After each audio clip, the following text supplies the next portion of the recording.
नमस्कार और स्वागत है इनर अवेकनिंग में।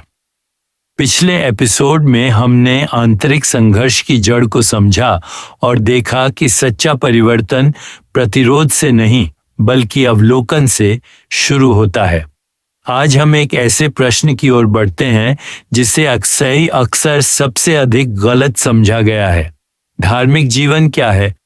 एक जिज्ञासु ने एक बार कृष्णमूर्ति से कहा, मैं आश्रमों में रहा हूं, ध्यान किया है, योगाभ्यास किया है, ग्रंथ पढ़े हैं, मैंने सादा जीवन जिया है और किसी को नुकसान न पहुंचे इसका प्रयास किया है, लेकिन फिर भी ऐसा लगता है कि ये सब किसी गहरे सत्य की सिर्फ सतह मात्र हैं। कृष्णमूर्ति सहमत थे। उन्होंने कहा, जिसे तुम धार्मिक जीवन कह रहे हो वह अभी भी प्रयास, परंपरा और उपलब्धि की खोज पर आधारित है, और जो कुछ भी प्रयास पर आधारित है वह अहं की ही एक और चाल है, कुछ बनने की कोशिश। तो फिर क्या है धार्मिक जीवन? विश्वास से परे, कर्मकांड से परे और स्वयं को बदलने की चाह से भी परे। कृष्णमूर्ति कहते हैं, धार्मिक जीवन न तो किसी प्रणाली में है, न शास्त्रों में और न ही आत्म अनुशासन में।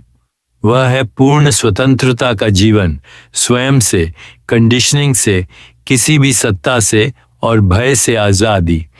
यह जीवन शुरू होता है गहरी सजगता से, अपने विचारों को, अपनी भावनाओं को और संसार को बिना हस्तक्षेप और बिना निर्णय देखना। और जब यह सजगता पूरी होती है, मन स्वाभाविक रूप से शांत हो जाता है, न अनुशासन से, न किसी तकनीक से, बल्कि इस सच्चाई को देखकर कि विचार से कोई मुक्ति नहीं। और जब मन वास्तव में शांत होता है तब कुछ पवित्र प्रवेश करता है।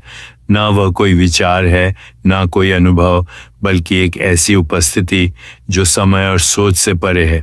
कृष्णमूर्ति कहते हैं, ईश्वर या तुम जो भी नाम दो वह तब होता है जब तुम नहीं होते, जब तुम हो वह नहीं होता।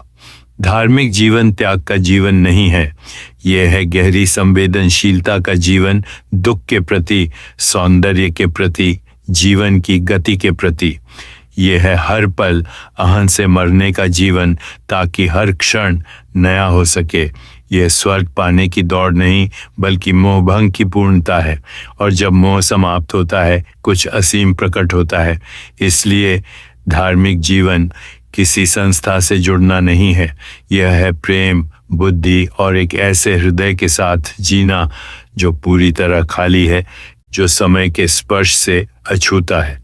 ऐसा जीवन पवित्र होता है क्योंकि वह स्वतंत्र होता है।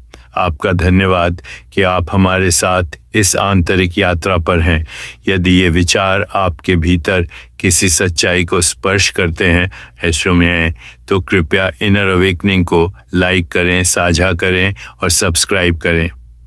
अगले एपिसोड में हम पूछेंगे, समग्र रूप से देखना क्या है? न विश्लेषण के जरिए, न टुकड़ों में, बल्कि एक ऐसी दृष्टि के साथ जो अविनाशी को छू सके। तब तक सजग रहें, स्वतंत्र रहें, जागरूक रहें।